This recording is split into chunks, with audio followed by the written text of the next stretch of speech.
Morning mga lods, mga dol. Ito na naman tayo, kape, kasamang kanin na tayo. May kasamang kanin kasi kakain na bro.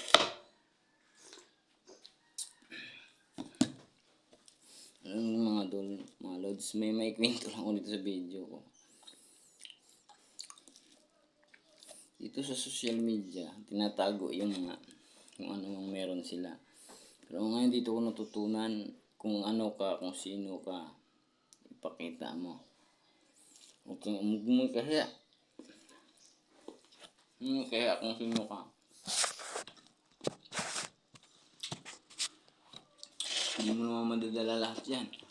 Hindi mo madala sa langit yan. Lahat tayo mawawala dito sa mundo. Kaya, huwag nating ilihim yung pagkatao natin. Sabihin natin kung sino tayo o ano tayo ipakita natin.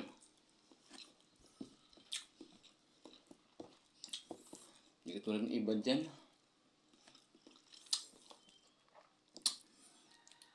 May sahod pa lang.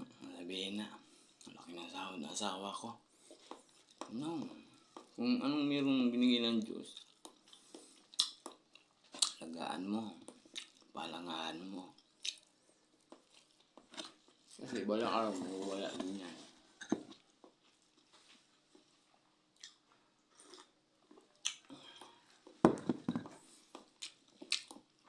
Dati nahihiya ako ngayon. Dito ko na-realize na pakita yung buong katotohanan na sino ka. Huwag na akong nalala yung sabihin ng mga tao sa akin.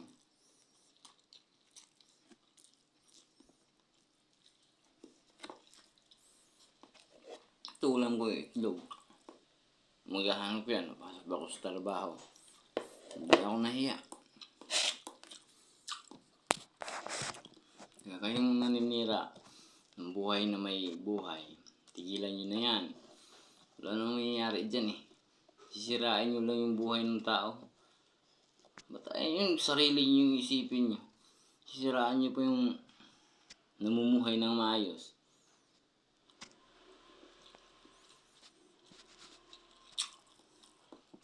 Wala namang ginagawa sa yung tao. Babanatan nyo ng salitang gayon. Kung hindi ako nagbabago, papatulan ko na kayo. Kaso ayoko na.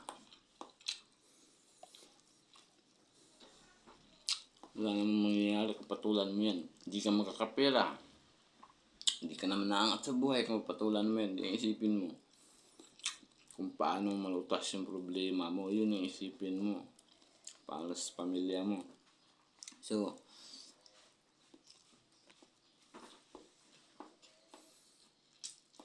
ang kumain na, kain tayo.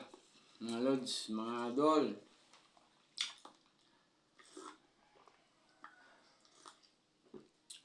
Papasok na naman tayo. Ito talaga yung buhay ng mahirap. Kayod lang. Malay mo. Balang araw, makamit mo. Yung nasam-asam ng tagumpay. Kapit lang ng Diyos.